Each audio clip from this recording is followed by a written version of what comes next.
கேளு தன்னானே அது கொங்கு நாட்டு பேர சொல்லும் தன்னானே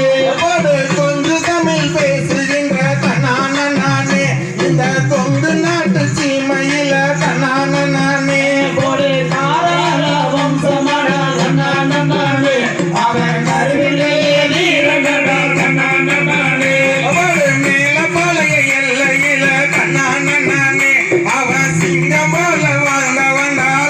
தன்னானே ஒரு சின்ன மழை பேர சொன்னா தன்னானே அங்க சிறுகுகளா அங்க மலம் தன்னானே ஒரு சென்னை மலை சிவன் மலை தன்னானே அதன் நடுவுல